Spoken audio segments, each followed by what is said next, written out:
بسم اللہ الرحمن الرحیم۔ تیسری حاضری تانہ بھون غالباً 1337 ہجری تھا، جس میں حضرت والد صاحب نے مجھے ساتھ لے کر پھر تانہ بھون کا سفر اس لیے کیا کہ اب مجھے حضرت کے حوالے کرے، سلوک و طریقت کی تعلیم دلائیں۔ اس تیسری حاضری میں حضرت کی پہلی شفقت و عنایت کی بنا پر کچھ حوصلہ بات کرنے کا بھی ہو گیا۔ جب والد صاحب نے میری حاضری کی غرض بتلائی تو حضرت والا نے مجھ سے کچھ حالات دریافت فرمائے۔ مجھے یہ معلوم تھا کہ حضرت حکیم الامہ قدس سرہ صاف اور سچی بات کو بہت پسند کرتے ہیں۔ میں نے عرض کیا کہ مجھے حق تعالیٰ نے کچھ عرصے حضرت شیخ الہند کی خدمت میں حاضری کی توفیق بخشی ہے۔ دل کی خواہش یہ تھی کہ ان سے بیعت ہوں، مگر حضرت اس وقت اسیر ہیں اور معلوم نہیں کب رہائی ہو۔ اب میں حضرت ہی سے مشورے کا طالب ہوں، مجھے کیا کرنا چاہیے؟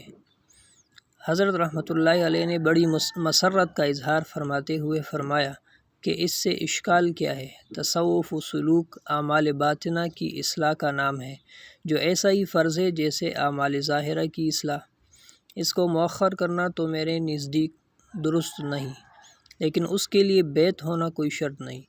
بیعت کے لیے حضرت مولانا کا انتظار کرو اور حضرت کے واپس تشریف لانے تک میں خدمت کے لیے حاضر ہوں۔ میرے مشورے کے مطابق اصلاح کا کام شروع کر دو۔ میرے نزدیک یہ بڑا مرحلہ تھا جو آسانی سے طے ہو گیا۔ اب دوسری بات، اسی سادگی سے میں نے یہ عرض کر دی کہ حضرت میری تمنا تو بہت ہے کہ تصوف و سلوک کے مراحل طے کروں، مگر سنتا ہوں کہ بڑے مجاہدوں اور ریاضتوں اور محنت اور فرصت کا کام ہے۔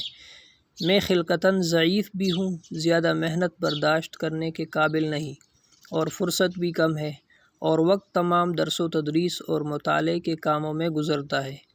کیا ان حالات میں بھی مجھے کوئی حصہ نصیب ہو سکتا ہے؟ حضرت رحمۃ اللہ علیہ نے بڑی شفقت سے فرمایا، یہ تم نے کیا کہا؟ کیا اللہ تعالیٰ کا راستہ صرف اقویاء کے لیے ہے، ضعفاء کے لیے نہیں؟ فارغ البال لوگوں کے لیے ہے، کم فرصت لوگوں کے لیے نہیں؟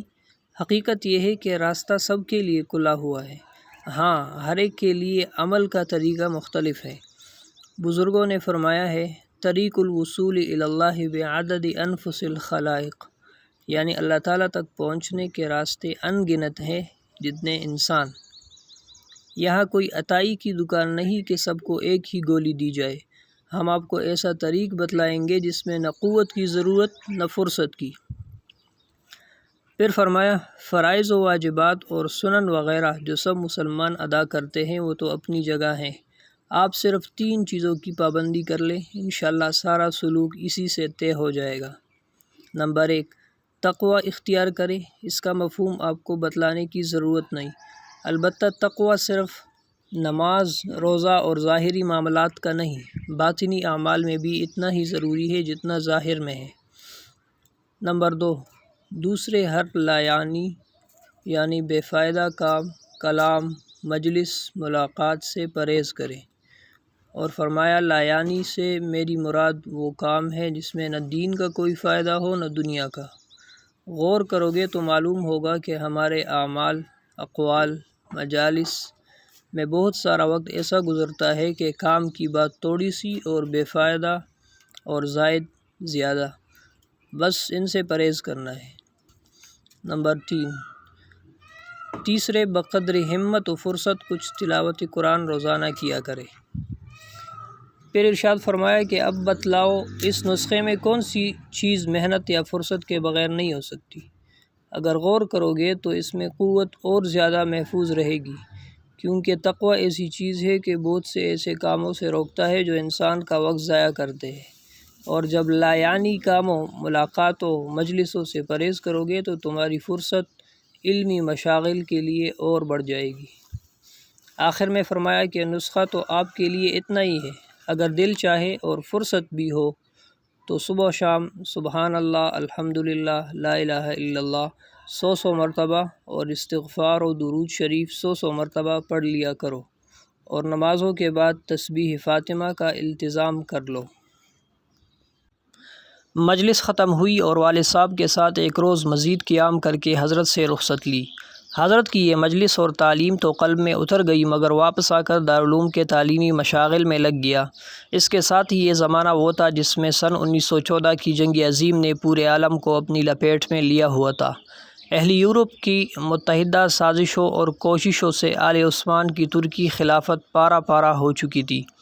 حضرت شیخ الہند اسی سلسلے کے الزامات کی بنا پر مالٹا جیل میں نظر بندی کی زندگی گزار رہے تھے، اور چونکہ خلافت کو پارا پارا کرنے میں انگریزوں کا بڑا ہاتھ تھا، اس لیے ہندوستان کے مسلمانوں میں انگریزی حکومت کے خلاف جذبات بھڑک اٹھے۔ ملک میں خلافت کمیٹی قائم ہوئی اور چند ہی روز میں پورے ملک میں پھیل گئی۔ ہندوستان کو انگریزی تسلط سے آزاد کرانے کی کوششیں تیز ہو گئی۔ حضرت شیخ الہند کو جیل سے رہا کرانے کی تحریک نے زور پکڑ لیا۔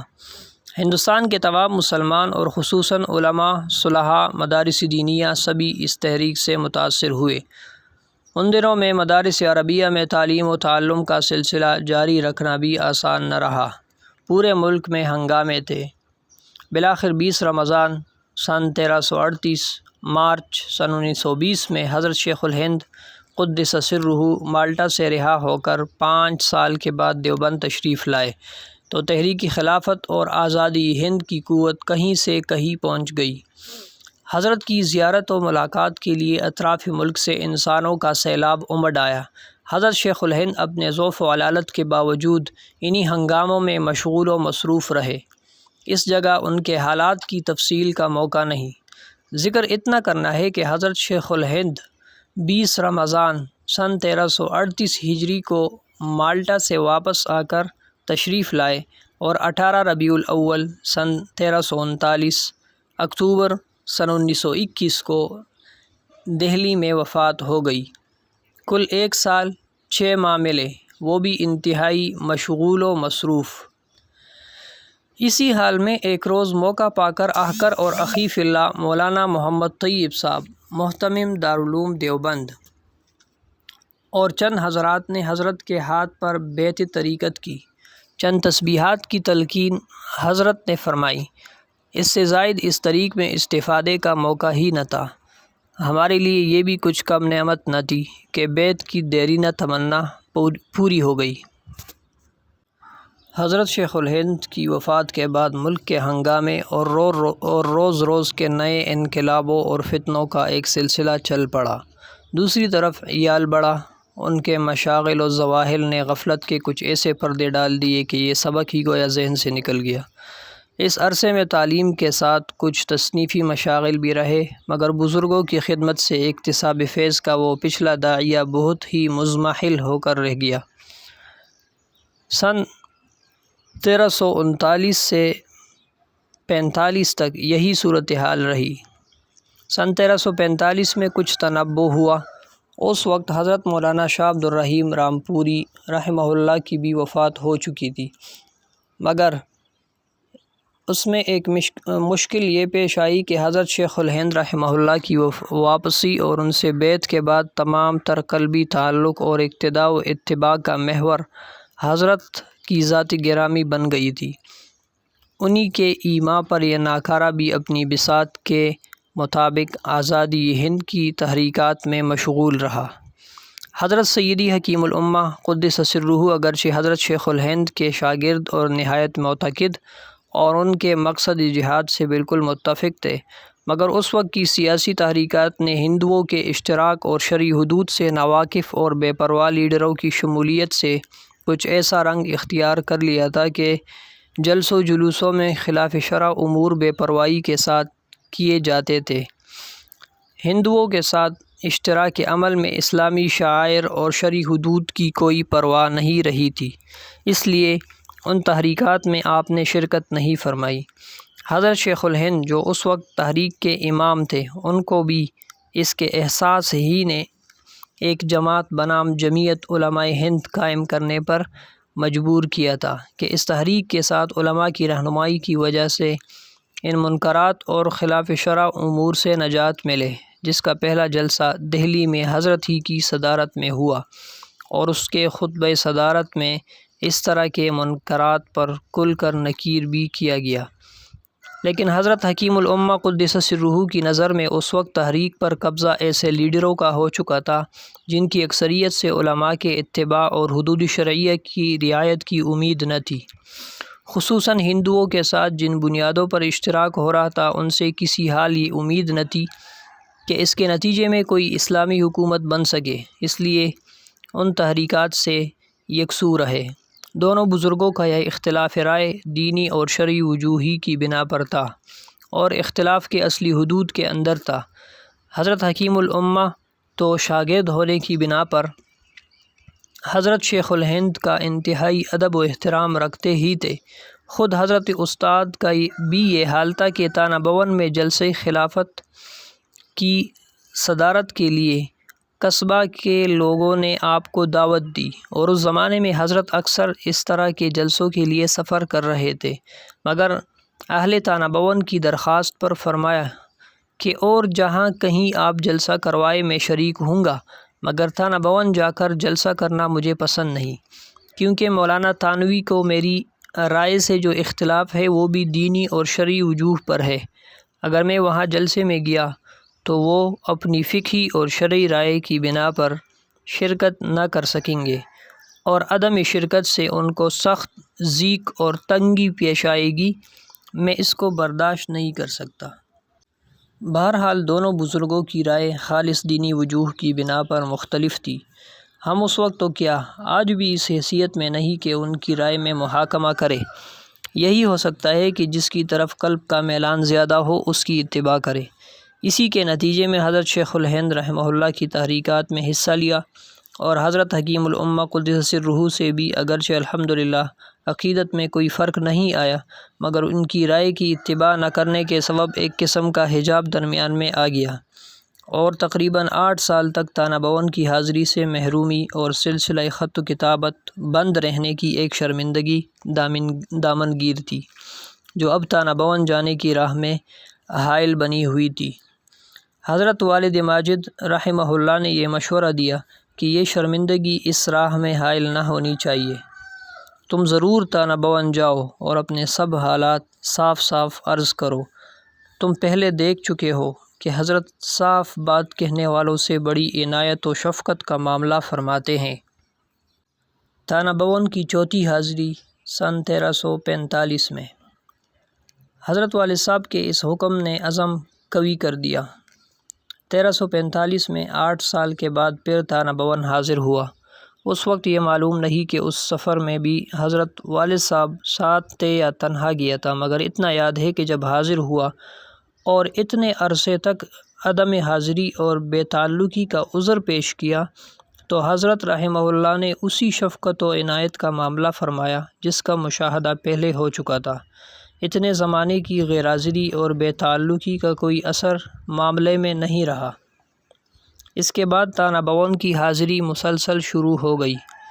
17 سال بعد سن 1362 میں حضرت سیدی حکیم الامہ قدس سرہ کی وفات پر منتہی ہوئی، اور 1346 سے پورے رمضان المبارک کی تعطیل تانہ بھون میں رہنے کا سلسلہ بھی تقریباً 1360 تک رہا، اور 1362 میں جب حضرت رحمہ اللہ ہی کے مشورے اور اجازت سے دارالعلوم دیوبند کی ملازمت سے ضابطے کا استعفیٰ دے کر آزاد ہوا تو حضرت رحمہ اللہ نے احکام القرآن کی تصنیف کے لیے مجھے مستقل طور پر تانہ بھون بلا لیا تھا، مگر افسوس یہ کہ آخری حاضری سے چند ماہ بعد ہی 16 رجب سن 1361 میں حضرت رحمہ اللہ کی وفات نے ایسا خستہ اور شکستہ خاطر کر دیا کہ اب کسی کام کی ہمت ہی اپنے میں نظر نہ آتی تھی۔ اس آخری دور میں حق تعالی نے حضرت سیدی حکیم الامہ قدس سرہ کو دینی تربیت اور اصلاح خلق کے لیے چن لیا تھا۔ آپ کی مجالس علم و معرفت کے ساتھ اصلاح ظاہر و باطن میں جو تاثیر رکھتی ہے، اس کو تو وہی جان سکتے ہیں جن کو اس دربار کی کبھی حاضری نصیب ہوئی ہے، اس کو کسی بیان و تعبیر سے نہیں سمجھایا جا سکتا۔ حاضرین مجلس میں بہت سے حضرات ملفوظات لکھنے کا اہتمام فرماتے تھے جو حضرت کے ملاحظے کے بعد شائع بھی ہوتے رہتے تھے۔ اس ناکارہ کو اس کی ہمت بہت کم ہوتی تھی کہ مجلس میں بیٹھ کر لکھنے کی طرف توجہ دے، اس لیے اس کا اہتمام تو نہیں تھا، مگر خاص اہم باتیں اپنی یادداشت کے لیے لکھ بھی لیتا تھا۔ اس طرح لکھا ہوا بھی ایک اچھا خاصا ذخیرہ جمع ہو گیا تھا۔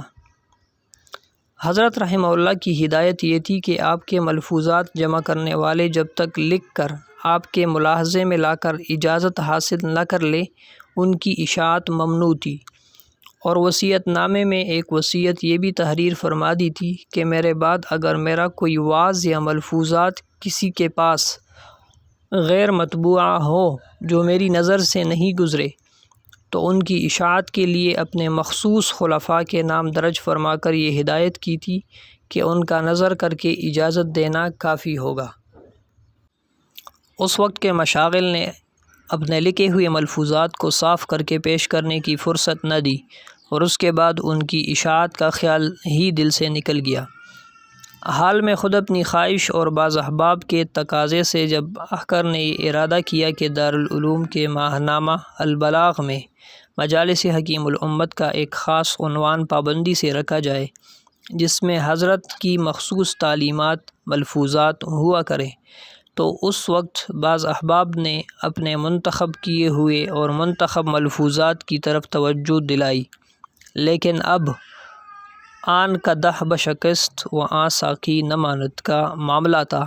جن خلفاء کے اسماء گرامی وصیت نامے میں تجویز فرمائے تھے وہ بھی اکثر رخصت ہو چکے ہیں، مگر پھر بھی غنیمت جانا کہ ابھی کچھ حضرات باقی ہے، ان کے ملاحظے سے گزار دیا جائے تو حضرت کی شرط کے مطابق قابل اشاعت ہو جائیں گے، اور یہ لکھا ہوا ذخیرہ کارآمد ہو جائے گا۔ ممکن ہے کہ اللہ تعالیٰ کے نیک بندوں کو کوئی فائدہ پہنچے تو میرے لیے بھی زاد آخرت ہو جائے گا۔ حضرت کی وصیت کو پورا کرنے کے لیے احقر نے مجالس حکیم الامت کا مسودہ حضرت مولانا ظفر احمد صاحب عثمانی دامت برکاتہم، شیخ الحدیث دارالعلوم الاسلامیہ ٹنڈو العیار سندھ کی خدمت میں پیش کرنے کی درخواست کی، تو اولاً مولانا نے جواب میں تحریر فرمایا، حضرت نے اپنے مواعظ و ملفوظات کی اشاعت کے لیے اپنے بعد جن حضرات کے دیکھنے کی شرط بیان فرمائی ہے، اس کا مطلب یہ ہے کہ ضبط کرنے والا ان حضرات سے علم و معرفت میں کم ہو جن کا نام شرط میں ہے۔ اگر ضابط ان حضرات سے علم و معرفت میں زیادہ ہو تو مجالس حکیم الامت پر کسی کی نظر کی ضرورت نہیں سمجھتا۔ والسلام۔ دعا کا محتاج ظفر احمد عثمانی، 15 محرم سن 1393۔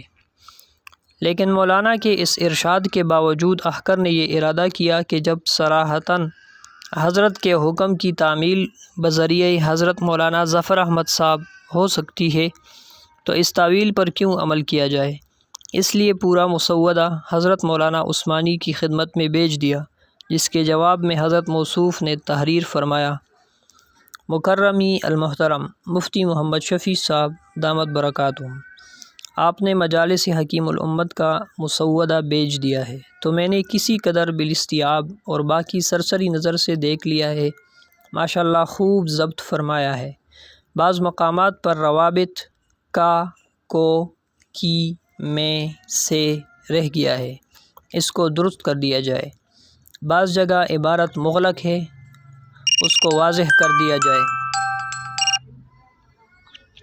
آپ کے حکم کی تعمیل کر دی ہے، ورنہ آپ کے ضبط کردہ ملفوظات کے لیے کسی کے دیکھنے کی ضرورت نہ تھی۔ میرے لیے خاص طور سے دعائے عافیت ظاہری و باطنی و حسن خاتمہ فرماتے رہیں۔ والسلام۔ ظفر احمد عثمانی، 22 محرم 13